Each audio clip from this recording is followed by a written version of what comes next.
대부분 우리가 잘 알듯이 예수님의 비유의 대부분은 하나님 나라에 관한 비유들입니다. 그런데 오늘 본문은 예수님께서 장터에 노는 아이들이 놀이를 가지고 비유를 들어 말씀하고 있는 것을 볼 수 있습니다. 그리고 이 비유는 특이하게 당시 유대인들의 세대에 대한 비유를 보여주시고 더 나아가 그것을 우리의 모습을 보여주는 비유로 말씀하고 있다는 것이죠. 그렇다면 오늘 비유의 내용은 무엇일까요? 오늘 비유의 내용을 우리는 좀 알 필요가 있습니다. 내용을 정리하면 당시 놀이는 유대인 아이들의 흔한 놀이였을 텐데 한 그룹의 아이들이 피리를 불면 다른 아이들은 그 장단에 맞추어 춤을 추었습니다. 그리고 이 놀이는 요즘으로 말하면 결혼식을 하는 놀이와 같다라고 말할 수 있습니다. 그리고 슬피 우는 척하는 놀이를 아이들이 행하였는데 이것은 곧 장례식을 따라하는 그 놀이로서 한 그룹의 아이들이 아이고 아이고 곡을 하면 그 곡에 따라 다른 아이들은 가슴을 치며 우는 연기를 하면서 서로들 웃고 떠들며 또한 슬퍼하며 연기를 하며 놀았습니다. 그런데 이 비유 속에 등장하는 아이들 가운데 결혼식 놀이를 하고 장례식 놀이를 하는데 함께 어울려서 춤을 추지도 아니하고 곡을 하지 아니하는 그런 아이들이 있었다는 것이죠. 그렇다면 예수님께서 이 비유를 통하여 우리 가운데 하시는 메시지는 무엇일까요? 우리 가운데 주시고자 하는 그 비유의 메시지는 무엇일까요? 가끔 예배를 인도하면서 회중을 볼 때가 있습니다. 회중을 바라볼 때에 반응이 없거나 무표정으로 앉아있는 분을 볼 때가 있습니다. 그리고 교회에서 유익한 행사를 한다라고 광고를 함에도 불구하고 그 사실에 대해서 별 관심을 가지지 아니하고 나와는 상관없어 라고 반응하는 분들이 종종 볼 때가 있습니다. 또한 세상에 수많은 불의한 일이 일어남에도 불구하고 그리스도인들 가운데 아파하지도 아니하고 분노하지도 아니하고 권력을 가진 자들이 민주주의를 짓밟고 힘없는 자들을 향하여 무시하고 억압을 하는 그러한 모습을 바라봄에도 불구하고 아무런 관심을 갖지 않는 경우가 종종 있는 것을 보게 됩니다. 그때마다 저는 오늘 본문의 구절이 자연스럽게 떠오르며 동시에 그때나 지금이나 어떠한 일에 있어서 무관심하게 반응하는 사람들이 여전히 존재하고 있구나라는 것을 깨달을 때가 있습니다. 그래서 예수님은 이런 사람들을 향하여 오늘 비유를 들어 무관심과 무반응으로 반응하는 사람들을 향하여 제발 말씀 앞에 반응하라 라고 하는 그 말씀으로 들리고 그렇게 말씀하시는 것처럼 느껴지기도 합니다. 그런데 여러분, 오늘 말씀을 자세히 살펴보면 전혀 그런 의미가 아니라는 것을 우리는 알 수 있습니다.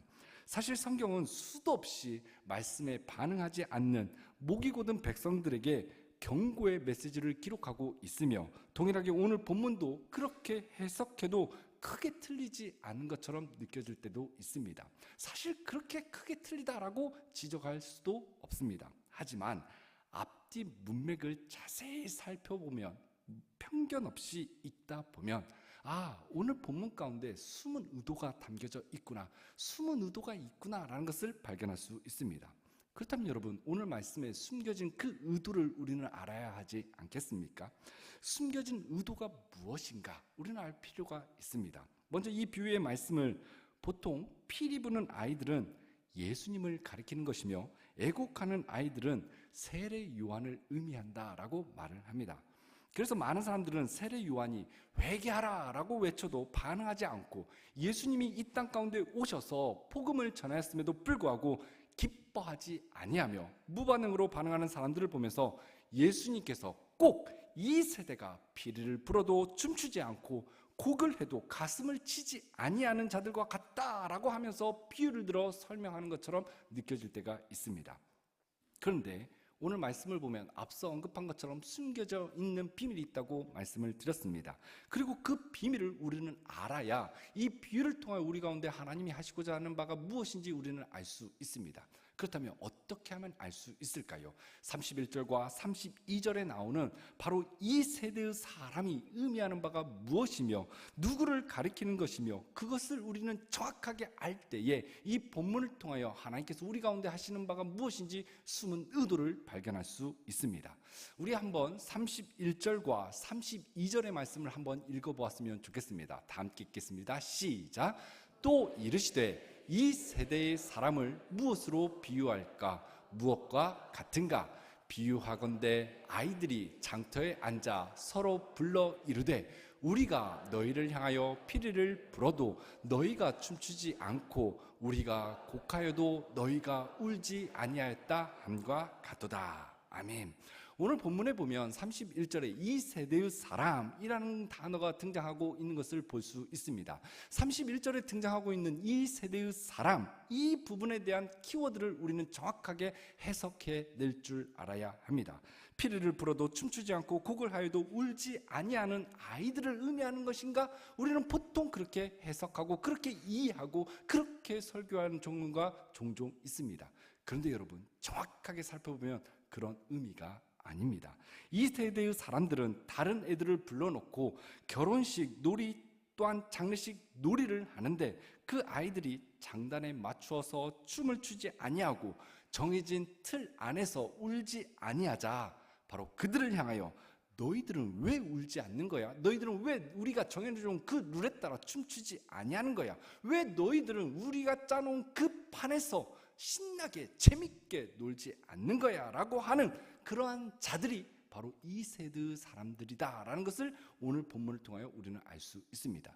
특별히 번역된 내용을 보면 이 부분에 대한 이해가 좀 어려운데 영어 성경으로 보면 이 세대가 의미하는 바가 누구인지, 누구를 가리키고 있는지 우리는 알 수 있습니다. 그래서 제가 표준 세번역 성경과 NIV 성경을 번갈아 가면서 오늘 띄워드린 이유가 바로 거기에 있죠. 그러면 이 비유 속에서 피리를 불고 곡을 하며 같이 놀자 하고 외치는, 요구하는 그 애들은 누구인가? 그것을 또한 우리는 알 필요가 있습니다. 오늘 본문 앞 30절을 보면 무엇이라고 이야기하는가 하면 이렇게 말합니다. 바리새인과 율법 교사들은 그의 세례를 받지 아니하므로 그들 자신을 위한 하나님의 뜻을 저버리느니라 라고 말씀합니다. 그리고 이어서 또 이르시되 이 세대의 사람을 무엇으로 비유할까? 무엇과 같은가? 라고 말하기 시작합니다. 이 말씀을 통해서 우리가 알 수 있는 힌트가 있습니다. 바로 이 세대 사람들은 이 비유 속에서 같이 놀자 하는 사람들은 누구인가? 라는 것을 우리는 알 수 있는데 바로 30절 말씀에 등장하는 그들을 통하여 이 세대의 사람들이 이 사람들이구나 라는 것을 알 수 있죠. 그 사람들이 누구입니까? 바로 바리새인들과 율법 교사구나 라는 것을 우리는 알 수 있죠. 그러면 이 장단에 따라 놀지 않는 사람들은 누구일까요? 바로 세례 요한과 예수님입니다. 당시 유대 종교자들은 그들의 시스템을 유지하기 위하여 나름의 전통과 나름의 규칙을 딱 세워 놓았습니다. 그리고 그 규칙에 따라서 사람들이 움직이기를 원했고 실제 사람들은 그 규칙에 따라 움직이기 시작했죠. 그런데 이 규칙을 지키지 않는 사람들이 딱 등장하기 시작합니다. 그들이 누구일까요? 먼저는 세례 요한입니다. 그는 누구나 가고 싶어하는 예루살렘이 아닌 다른 곳을 지향하며 다른 곳을 향하여 나아갔습니다. 그곳이 어디입니까? 바로 광야였죠. 그리고 세례 요한은 그 당시 요구하는 그 룰을 벗어나서 그는 그곳에서 무엇을 먹었는가 하면 우리가 잘 알듯이 메뚜기와 사청을 먹으면서 사람들을 향하여 회개하라 이 독사의 자식들아 라고 그는 큰 소리로 외치기 시작했습니다. 그러므로 그들이 볼 때에 세례 요한은 피리를 불어도 춤추지 않는 자처럼 보였을 것입니다. 그래서 그들은 33절에 세례 요한을 향하여 무엇이라고 이야기하는가 하면 이렇게 말합니다. 세례 요한이 와서 떡도 먹지 아니하며 포도주도 마시지 아니하며 너희 말이 귀신이 들렸다 함이라 라고 말합니다. 그들이 사놓은 그 판 안에서 그들이 짜놓은 그 룰대로 행하지 아니하는 세례 요한이 딱 등장하자 그를 향하여 무엇이라고 하냐면 오 세례 요한 귀신 들렸다라고 그들이 비판하고 그들을 향하여 그들은 세례 요한을 정죄하기 시작한 것이죠. 그렇다면 여러분, 예수님은 어땠을까요? 34절에 보니 이렇게 말씀하고 있습니다. 인자는 와서 먹고 마시매 너희 말이 보라 먹기를 탐하고 포도주를 즐기는 사람이요 세리와 죄인의 친구로다 하니 라고 말합니다. 예수님께서 하나님의 때에 이 땅에 오십니다. 이 땅에 오셔서 예수님이 어떻게 행동하셨는가 하면 세례 요한과 달리 예수님은 때와 장소를 가리지 아니하시고 막 드셨습니다. 안식일에도 잘 마셨고 안식일에도 잘 드셨습니다. 그런데 주변 반응이 어땠을까요?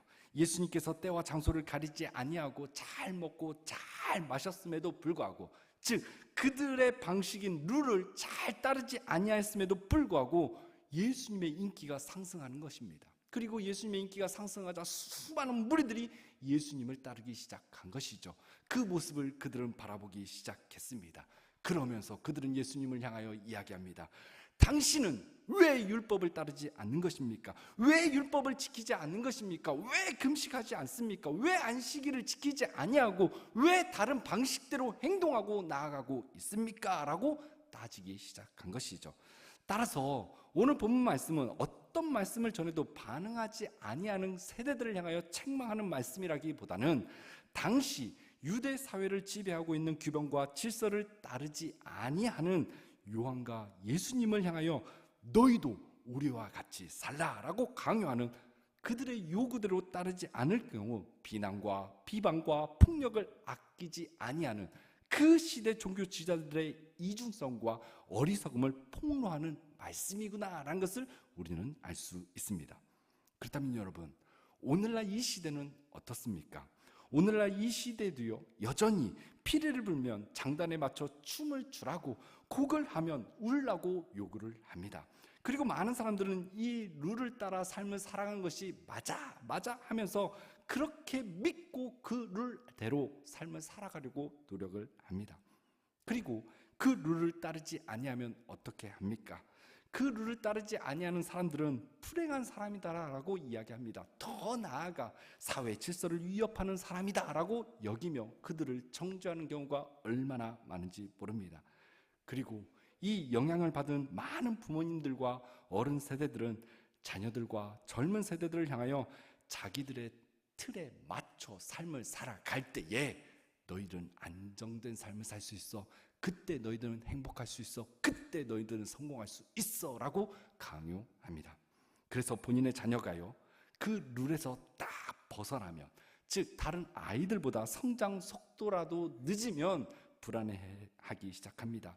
또한 다른 아이들과 달리 세상이 짜놓은 그 룰에서 성적이 조금 떨어지거나 동질 그룹과 다른 방향으로 가면 어쩔 줄 몰라 하며, 동시에 홍기를 놓치면 결혼 못할까봐, 취업이 늦어지면 인생 불행해질까봐, 실패한 사람으로 내 자녀와 우리의 젊은 세대들이 낙인 찍힐까봐 굉장히 불안해합니다. 즉 내 자녀가 남들이 세운 룰, 그 기준에 맞게 살지 못하면 우리의 부모들은 어마어마하게 불안해합니다. 그래서 사회의 룰대로 앞서가지 못하면 중간이라도 가야 돼 라고 요구하죠. 그리고 들들들들 보채기 시작합니다. 그리고 그 룰에서 벗어나면 사람들은 정죄하고 판단하니까, 정죄하고 판단받지 않으려면 세상이 딱 짜놓은 그 룰대로 살아야 하고, 거기에서 앞서지 못한다면 중간이라도 밀어붙이기 시작하죠. 당시 세례요한과 예수님의 말씀과 행동은요, 그 당시 사회나 당시 유대인들이 세운 그 룰에서 완전히 벗어난 행동들이었고 완전히 벗어난 인물들이었습니다. 그렇다면 우리는 누구입니까? 우리는 그리스도인 줄로 믿습니다.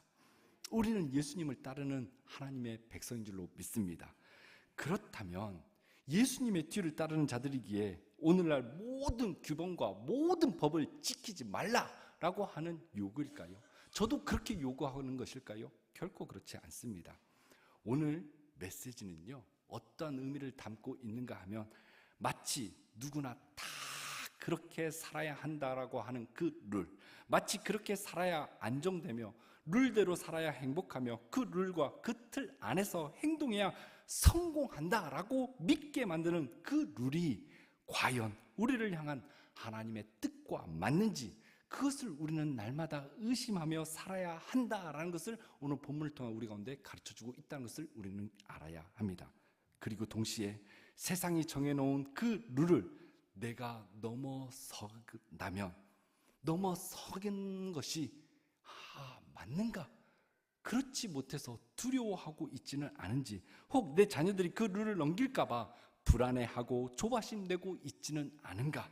그리고 더 나아가 나마저도 내 자녀들이 룰에 따라 살아가셨으면 하는 그 마음을 가지고 우리 아이들을 교육하고 있지는 않은가? 스스로를 점검해 보라고 오늘 말씀을 통해 우리 가운데 도전하고 있다는 것이죠. 그렇다면 여러분, 우리는 어떻습니까? 예수를 믿는다고 하지만 예수님을 뒤따르는 삶을 살아야 하는 그러한 정체성을 가지고 삶을 살아야함에도 불구하고 혹시 나마저도 세상의 룰을 따라 사는 것이 편해서, 그리고 동시에 우리의 자녀들도 세상의 룰대로 살아가면서 편하게 살아줬으면 하는 그런 마음을 가지고 우리는 살아가고 있지는 않은지요. 그리고 그러한 생각과 그런 마음을 가지고 내가 짜놓은 그 틀에 우리 아이들도 살아줬으면 하는 마음을 가지고 밀어붙이고 있지는 않은지, 즉 예수님의 방식대로 살아갈 것을 결단하고 삶을 살아갈 것을 날마다 결정하며 나아가는 것이 아니라 우리 자녀들에게도 예수님의 방식을 가르치고 그렇게 살도록 교육하기보다는 세상이 딱 쳐놓은 그 금을 넘어갈까봐 조바심 내고 두려워하고 있지는 않은지, 그래서 그 룰에서 벗어나면 우리의 자녀들이 내가 실패할까봐 두려워하여서 불안해하며 펄펄 떨고 있지는 않은지, 오늘 이 시간 말씀을 들으면서 우리 스스로를 한번 점검해 보았으면 좋겠습니다. 나는 어떻게 삶을 살아가고 있는가? 사랑하는 성도 여러분, 그리스도인의 삶은 기준이 중요합니다. 우리의 삶의 기준은 말씀이 되어야 할 줄로 믿습니다. 우리의 삶의 기준은 예수 그리스도가 되어야 할 줄로 믿습니다. 예수님의 가르침에 따라 순종하며 삶을 살아내야 할 줄로 믿습니다. 말씀 기준 삼고 살아가야 합니다. 왜요? 그게 하나님의 자녀다운 삶의 모습이며 그렇게 삶을 살아가도록 우리를 부르셨고 그렇게 삶을 살아냄으로 인하여 하나님의 뜻을 이루고자 하는 아버지의 마음이 우리 가운데 담겨져 있기 때문이죠.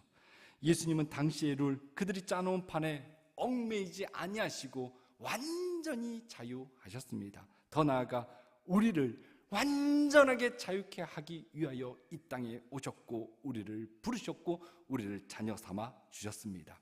그러므로 우리는 세상이 짜놓은 그 룰을 넘어 하나님의 방식을 지향하며 이 땅에서 하나님이 하나님 되심을 드러내기 위하여, 하나님의 영광을 드러내기 위하여 날마다 말씀 기준 삼고 예수 기준 삼고 세상의 방식의 룰이 아닌 하나님 나라의 방식의 룰을 지향하며 한 걸음 한 걸음 전진해야 할 줄로 믿습니다.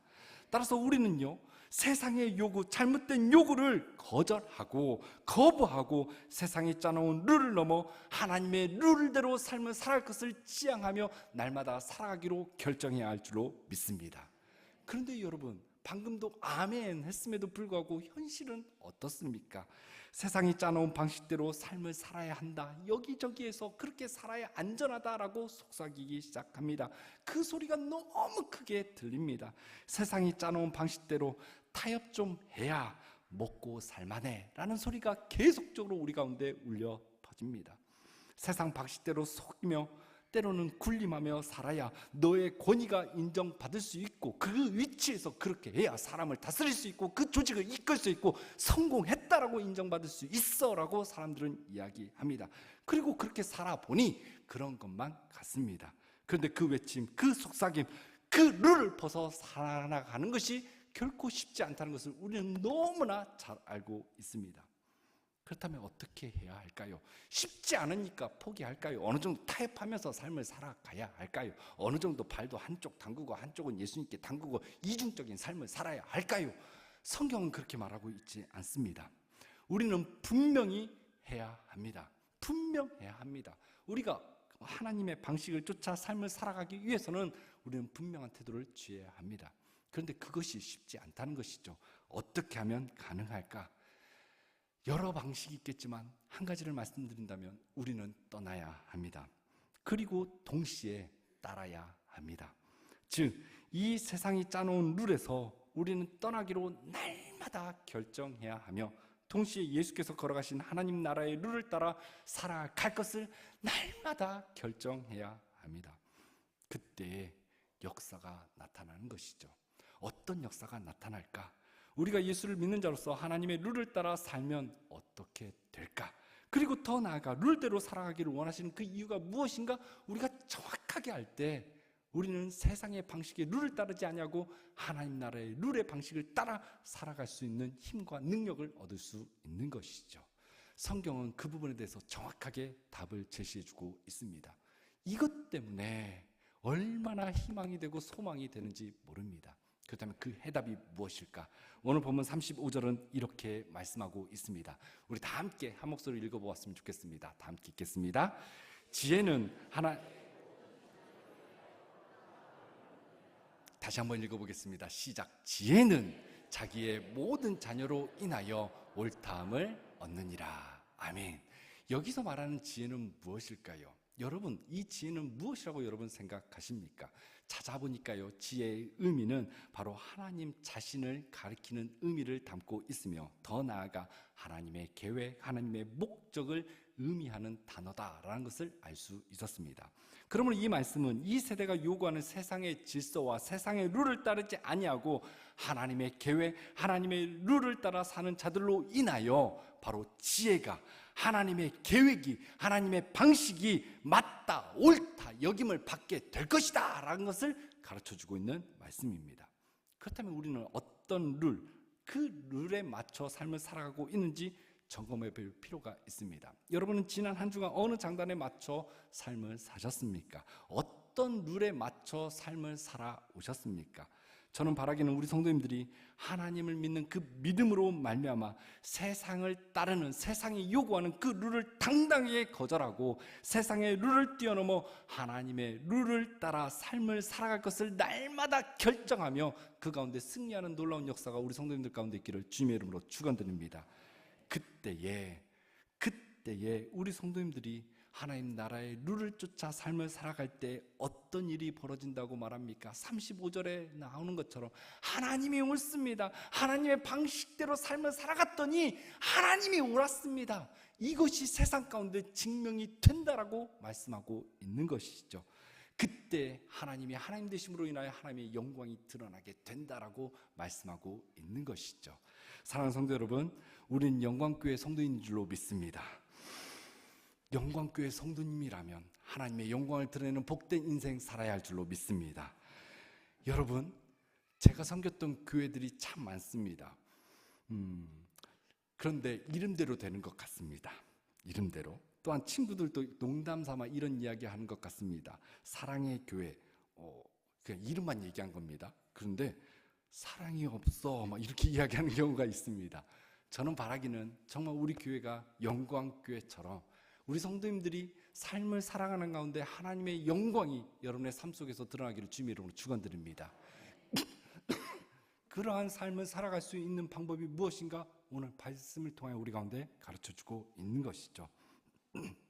그러나 그럼에도 불구하고 앞서 언급한 것처럼 우리가 세상의 룰을 거부하고 하나님 나라의 룰을 따는 것이 정말 쉽지 않습니다. 그렇지 않습니까?